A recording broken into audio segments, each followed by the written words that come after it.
and welcome you officially to Thinking Outside the Blocks. I'm Allie Moss, I'm Bess Rogers. and we are longtime friends and collaborators. We are excited to present to you today Bring On the Bad. I'll hand it over to you, Bess. All right. So today we are going to talk about having a healthy creative mindset. And as many of you know, both Allie and I have experienced what it's like to have our inner thoughts and doubts hold back our songwriting and our creativity. And over the years, we've made some discoveries that have resulted in some big perspective shifts. And now we feel so much more freedom and enjoyment in our songwriting practice. And we just think this is a really important topic to talk about because so many people experience this. And we all, I think, at times think that we're the only ones who experience it. And getting past that is really something that we want for everybody. So we are excited to share this with you. This also, we think, pertains to other areas of your life. And although this workshop is through the lens of songwriting, it really can apply to a variety of creative pursuits and just life stuff. So I'm going to start by saying something that may seem kind of counterintuitive, and that is in order to write good songs, you have to make peace with writing bad songs, right? It's true. And Jeff Tweedy agrees with me, so I know I'm right. He says, being willing to sound bad is one of the most important pieces of advice that I can give you. So, over the past few decades, as songwriters, co writers, collaborators, teachers, coaches, Allie and I have seen this so clearly that the fear of writing bad songs is most often what holds people back, songwriters back, especially from growing and improving their skills. So, in this talk, we're going to address these three questions. What are some of the myths and misconceptions that hold songwriters back? How and why does embracing writing bad songs help songwriters grow? And what are the tools to help songwriters get over this block and be more successful and more prolific? But before we get into all those questions and answers, I want to show you a video that I like to share with every songwriter or creator that I know. I think it's so universal and so helpful to see. So we'll start there. And just so you know, this is a clip from Ira Glass.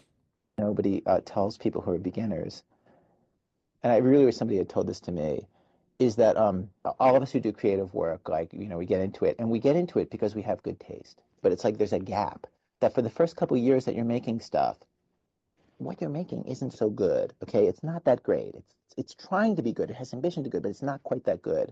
But your taste, the thing that got you into the game, your taste is still killer, and your taste is good enough that you can tell that what you're making is kind of a disappointment to you. You know what I mean? A lot of people never get past that phase. A lot of people at that point, they quit. And the thing I would just like say to you with all my heart is that most everybody I know who does interesting creative work, they went through a phase of years where they had really good taste. They could tell what they were making wasn't as good as they wanted it to be. They knew it felt short. It didn't have this special thing that we wanted it to have. And the thing I would say to you is everybody goes through that. And for you to go through it, if you're going through it right now, if you're just getting out of that phase, you got to know it's totally normal. And the most important possible thing you could do is do a lot of work, do a huge volume of work. Put yourself on a deadline so that every week or every month, you know you're going to finish one story. Because it's only by actually going through a volume of work that you're actually going to catch up and close that gap. And the work you're making will be as good as your ambitions. In my case, like I took longer to figure out how to do this than anybody I've ever met. It takes a while. It's going to take you a while. It's normal to take a while, and you just have to fight your way through that. Okay? Anybody relate to that? Yeah, I certainly do. And I find that this clip really resonates with pretty much every songwriter that I share it with, regardless of their genre or how long they've been doing it. And he kind of talks about it through the lens of beginners, but I think it can still apply to you if you've been doing it for a long time. And it touches on, I think, what is a secret but universal experience for all creatives. That at some point, and our development, we are all going to have this awareness that our work is not measuring up to our tastes and our expectations. And like he says, it's a really crucial phase that we all need to move through in order to move past it. Like Ira Glass said, this is where a lot of people quit, right? And in our experiences as songwriters and teachers, this really is kind of the main source of discouragement and stagnation. But we think that just the knowledge that this is a normal part of the creative path, that this is to be expected, and that everyone goes through this is really just the key to being able to move through and beyond it, just the acknowledgement of it, and to know that it's normal and that you can expect that. And again, we believe that this can apply to any creative pursuit, but it's especially prevalent in songwriting, in the songwriting realm. And we want to next talk about some of the reasons why that is. We as Bess and Allie like to compare the cultural perception of songwriters to that of athletes. And as a society, we know that athletes train hard and consistently for years and years. It's widely understood that being an athlete does not happen overnight and requires a lot of sweat and blood and tears and practice. And we see athletes push themselves to their physical limits. They never stop working. They never stop growing or maintaining their skills and strengths. If they do, they won't be able to do their job well. It's common knowledge also that athletes have coaches and work with trainers and that they have them at every level. Like when you're one of the top athletes in the world, you don't stop being coached. You work with the top coaches. We witness this and share in athletes' failures and losses. It's a normal part of the job, and it's not seen as a reason to give up, even at the highest levels, right? But more as a reason to push harder. This somehow differs from the cultural perception of songwriters and artists. We tend to think of creatives as gifted, possessing natural talent. They're just born with it. We, as listeners, tend to see the finished product, the result of their lifetime of work. We rarely get a glimpse into how long it took to get there. And when we do, it's like being let in on a secret. We rarely see the training, the education, and coaching that goes into being a songwriter or an artist. We don't see our favorite singers working with vocal coaches, reading books about songwriting, or taking guitar lessons. Failure or rejection as a songwriter or artist is somewhat shameful and carries a stigma. It can be seen as a reason to quit or confirmation that one does not have the natural talent that they think they're supposed to have. I relate so hard to this. We tend to think that songwriting and the creation of music should just be effortless, enjoyable, inspired, fruitful. We don't think of it as laborious, exhausting, frustrating. We don't see songwriters spending hours, days, weeks, years on a song. We don't see or hear about the awkward, unproductive co-writes. We don't see them sitting alone in their room writing mediocre songs that never see the light of day. Yeah. And in fact, we often hear in interviews writers describing their writing as though they're like channeling divine inspiration. And, that feeling can happen sometimes, but that's kind of what we tend to hear. And there was a conversation between Bob Dylan and Leonard Cohen where Bob Dylan asked Leonard Cohen how long it took him to write Hallelujah. And Cohen answered 2 years, which actually was a lie. He didn't want to admit that it actually took him somewhere between 5 and 7 years to write Hallelujah. He wrote over 70 verses, and in the end, it was actually his friend John Cale who covered the song and chose the verses that he liked the most because Leonard Cohen could never decide, basically. And that's the version of Hallelujah that we all know. And in that same conversation, Cohen asked Dylan how long it took him to write Like a Woman, and Dylan said 15 minutes. So it's not that Dylan is lying, but there are kind of two different ways of creativity, and you can have one and you can have the other at different times. But the Bob Dylan version is the romanticized version of talent that most of us kind of see in our minds and we associate with the great writers and great creators. If we're good, we have that expectation that we're going to be like Dylan. not as much laboring over a song for 5 to 7 years like Leonard Cohen. But in reality, being a songwriter and being an athlete have a lot more common than we think. And because of the cultural perceptions, when songwriters experience that gap, which is normal, it makes us feel like we don't have what it takes. We don't have the special talent or the gift that great songwriters like Bob Dylan do. And the fear of that being true in our experience is really, I think, and Allie and I both think, what triggers writer's block. The fear of that being true is what really triggers writer's block. And writer's block is defined as the condition of being unable to think of what to write or how to proceed with writing. Anyone feel like they've had writer's block? Experienced writer's block? Yeah. Many people experience feeling stuck, their mind going blank, an inability to focus. And we're here to tell you that this is not a medical condition, but it is a psychological state that really is largely controllable and avoidable. But it's still a major problem for songwriters, especially when we're starting and kind of working our way through that gap. And it can manifest in several different ways that are really detrimental to your growth as a songwriter. One of them is just not writing at all for fear of writing something bad and having that be confirmation that you're not talented. And remember that Ira Glass said you need to do a large body of work to catch up. So if you're not writing anything because you're afraid it's going to suck, you're not going to catch up. Another thing that happens with writer's block is just not being willing to take risks and experiment for fear of failure again. And for every artist who's trying to discover their artistic voice, they need to be able to experiment freely and try things and fail and take chances and try new things. It also results in excessive judging and self-criticism during or sometimes even before the songwriter has written anything at all. And I can definitely relate to that. I think we all can. This is a quote from Julia Turshen's cookbook that relates not only to cooking, but to songwriting. She says, "The only way to become a cook is to cook, and the road to becoming a good cook is paved not only with repetition, but also with the intuition you gain along the way." And for us songwriters, this translates as, in order to get better at writing songs, you actually have to write songs.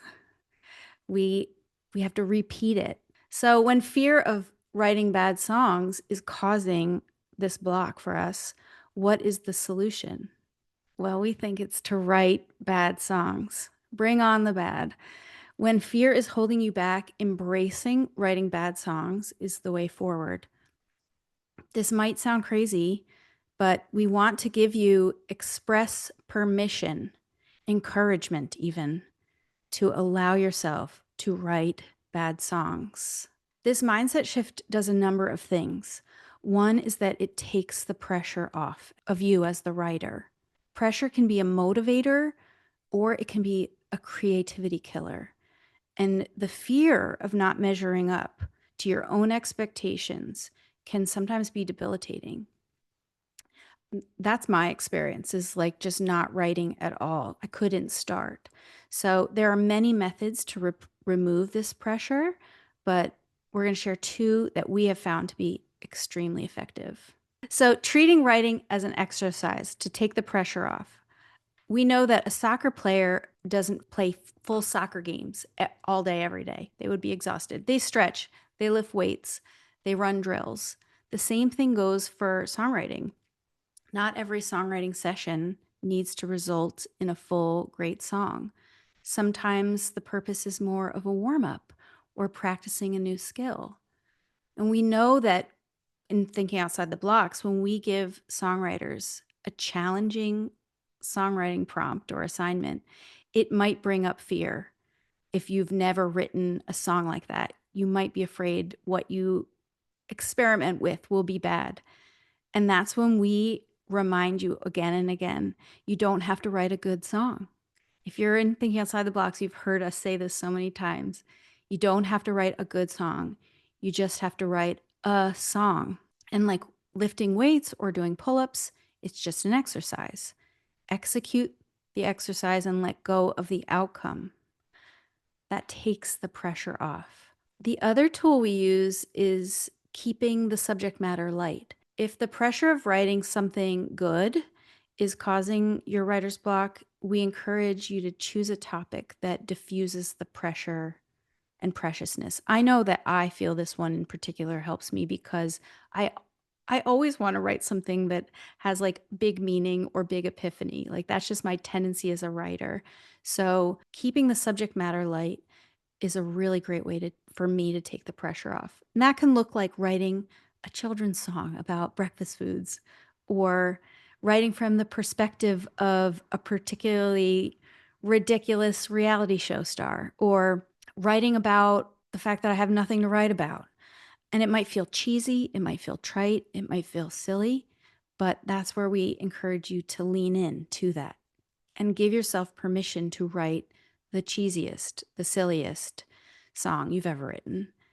It really will help you get out of your head, and it will remind you that writing can be joyful and fun. And once the pressure is removed and you're writing without fear, you start to build new skills. The next thing that we do is we author without editing. So, editing is a crucial part of songwriting, of course, but it doesn't always need to happen simultaneously when authoring. And in fact, sometimes that can backfire and make you overthink what you're writing and second guess ideas before they even come out of your mouth. So, practicing authoring without editing helps to train your subconscious mind to just express itself without judgment or censoring. And two of the tools that we frequently use to encourage this practice are morning pages journaling and timed writing exercises. So, morning pages, which is a technique coined by Julia Cameron in The Artist's Way, is traditionally 3 pages every morning of stream of consciousness, longhand journaling. And you do it in the morning, first thing in the morning before you've had a cup of coffee, before you've kind of like let the stress of the day get into your head. And the idea is just put your pen to the page and don't lift it up until you've filled 3 pages. It doesn't need to be poetic, deep. It literally doesn't even need to make sense. And when people are struggling with this, I often recommend just, if you feel like, oh, I don't know what to write about, just write about how you don't know what to write about. How your mind feels blank and I have no idea what to write about. Just start there. The thing about this is it really, just like playing an instrument, this is a skill. It's the skill to be able to write without the overthinking and overanalyzing, and it takes practice. So that's why morning pages is a great tool to do regularly because you're actually like practicing this as a skill. And here's a quote from Julia Cameron, and she says, "When people ask why do we write morning pages, I joke to get to the other side. They think I'm kidding, but I'm not. Morning pages do get us to the other side of our fear, of our negativity, of our moods. Above all, they get us beyond our censor. Beyond the reach of the censor's babble, we find our own quiet center, the place where we hear the still, small voice that is at once our creator's and our own." That's a great quote. And the final tool we use to take the pressure off is to write with a time limit. It's really hard to worry too much about the quality of a song when you only have 20 minutes to write an entire song. Or when you need to write 10 songs in 6 hours. And yes, Allie and I have done that exercise a few times and it's crazy and fun and wild. But the time limit, and especially an extreme time limit like that, it really frees you from all of your expectations and it forces you to author without editing because you just simply don't have time to consider any other option. And there is enormous freedom in knowing that you just have to get something on the page and that when you're done, you can crumple up the paper and throw it in the trash when you're done, and nobody ever has to hear it. And the beautiful thing is that occasionally these practices can actually result in a great song. That's not the goal or the expectation, but in practicing this, freeing yourself from your inner judgment and censor, good things can definitely come from that. We have a little quote now from Ed Sheeran on this topic. It has a couple of curse words in it, so apologies for that, but we're all grown-ups here. But I think you view it as a dirty tap. When you switch a dirty tap on, it's going to flow shit water out for a substantial amount of time, and then clean water is going to start flowing. And now and then you'll get a bit of shit, but as long as it gets out of you, it's fine. So with songs, you're going to write shit songs at the beginning. You are. My songs were terrible. My raps were terrible. Like I listened to it the other day. It's awful, but I got it out of me. And the more and more you write, the more and more you experience, and then you start flowing clean water, and songs start getting better and better and better. And when you're on a good streak, you're writing good songs now, and then you're going to write a shit song, and that song is out of you, and you can move on. And it's the same with gigs. Like you will always play bad gigs at the beginning. That's what you need to do, and then the more gigs you do, the better you'll get. Now and then you'll have a shit gig, but that's all right because you've got it out of you and you've experienced it. Yeah, it's so true. And, we've been focused on how to get unstuck and eliminate the fear that makes us stuck. And that is allowing yourself to write bad songs and embracing writing bad songs. But of course, we can't just stop there because we do want to write good songs, right? We want to work towards writing good songs. So embracing the idea of writing bad songs really can help you get unstuck. And then with the right kind of practice, which is what we're going to talk about next, you'll be able to work on those skills to write good songs without that fear getting in your way. So, how do we move past the bad songs to the good songs? There are many, many factors, but here are three that we focus on. The first is move. With movement comes information. A quote we like is, "You can't steer a ship that isn't moving." In other words, you don't get better at writing songs without writing songs. That's why the first step is eliminating the fear.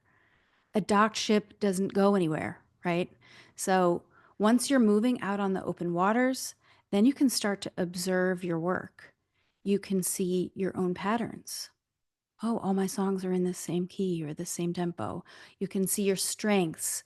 This part feels easy, and you can see your weaknesses. Oh, I often get stuck in this section of the song or whatever. You can begin to make course adjustments, big or small, and give yourself new challenges. Find the right teachers and coaches to help you progress, and align yourself with the right collaborators to bring in the skills that complement yours. The second thing is we show up for inspiration. We don't wait for it. You may have heard the saying that the heaviest weight at the gym is the front door.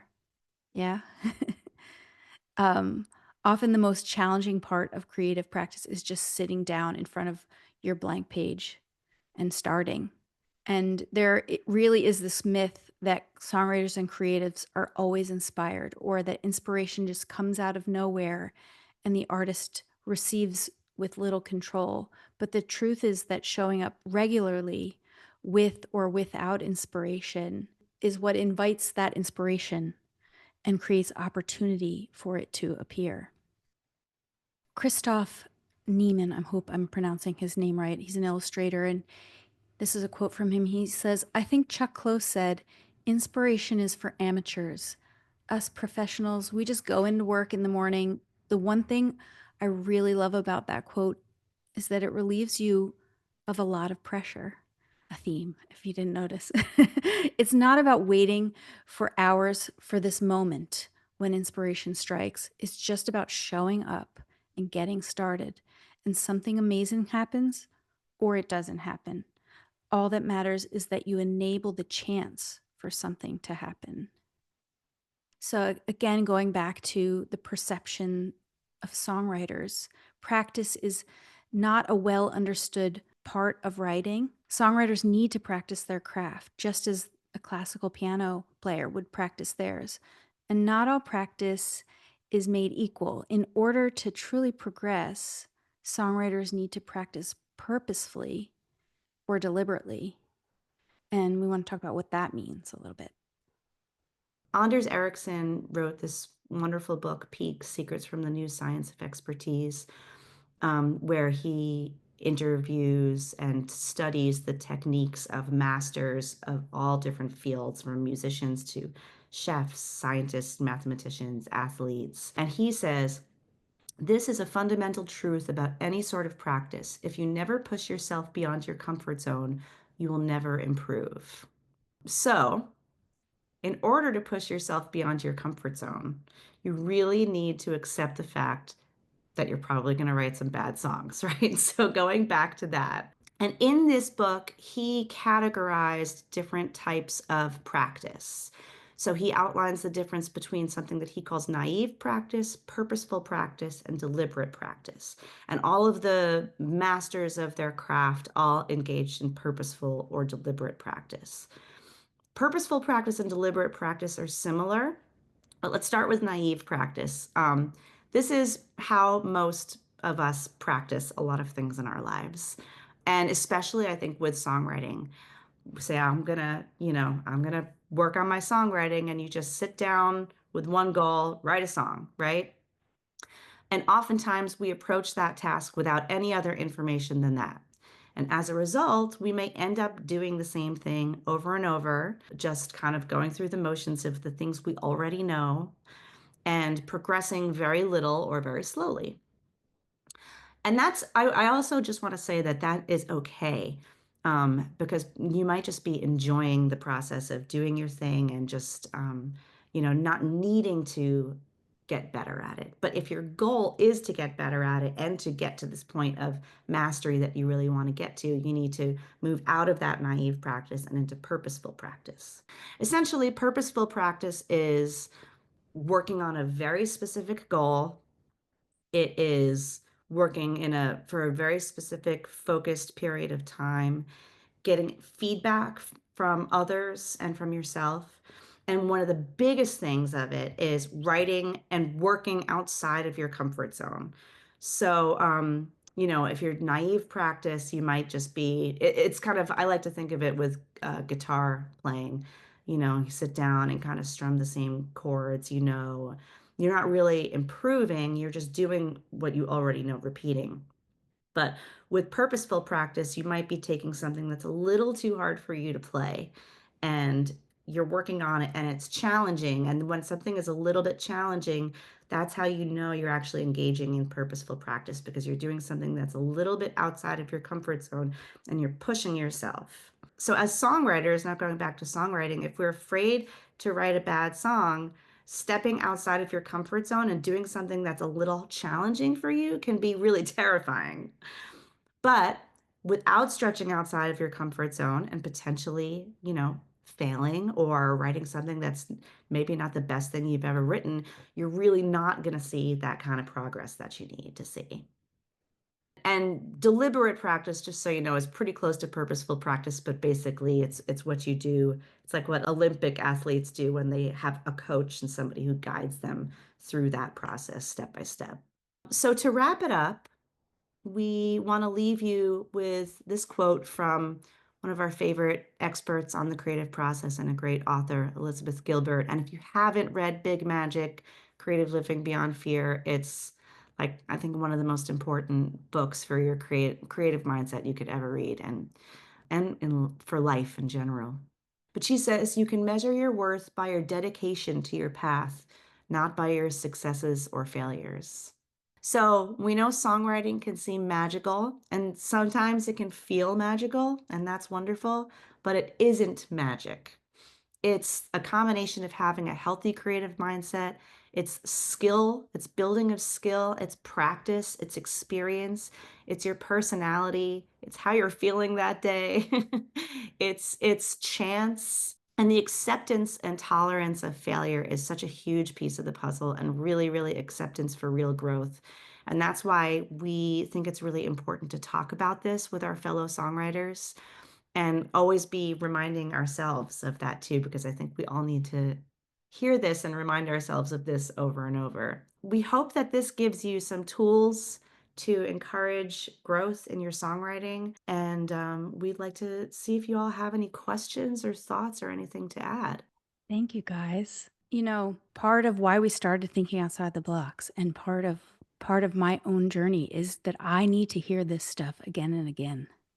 I need to be reminded as a creative that the path to growth is a little bit uncomfortable. There was a question in the chat, like, does this happen in phases? I think yes.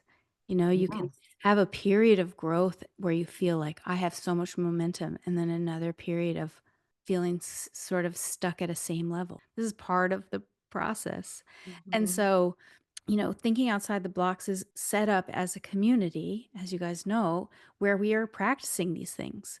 That's why our challenges, our monthly blockbusters, is a chance to push yourself. We're always trying to think about like one little element, give you a prompt for inspiration, but also a restriction so that, it eliminates the paradox of choice, but also maybe that's going to push you outside of your comfort zone into a type of song that you've never written. We also host immersives, and that's a chance to basically do a Blockbusters challenge 4 weeks in a row. But really, we want Thinking Outside the Blocks to be a safe space where we can talk about these things and where we can practice and show up with all of our songs. And I want to just add one thing. You were talking about going in phases of feeling like you're in the gap. Again, not just as a beginner, but kind of as you go along. And in Peak, Anders Ericsson's book, he talks about the the cycle of progress, I think, and how universally in every single field, again, like musicians, scientists, mathematicians, all that, you start with like a peak of growth and you really feel a lot of growth. And then at some point you hit a plateau. And that's where a lot of people quit or give up. It is required. You have to persevere and attack it from different angles and try different things and be creative, not just do the same thing over and over, but kind of like look at it from different perspectives. He words it as working creatively around plateaus. And eventually you break through that plateau and you have another huge spike of progress. And then eventually you hit another plateau. And like how progress is just a series of those rises and plateaus that you have to break through. And I thought that was so really helpful to me to know that that's something that everybody experiences. And when you do hit that feeling of a plateau, to just know that there's nothing wrong. This is just like part of the process of getting to the next level. I hope this has been really encouraging, and we are always here. Like, message us.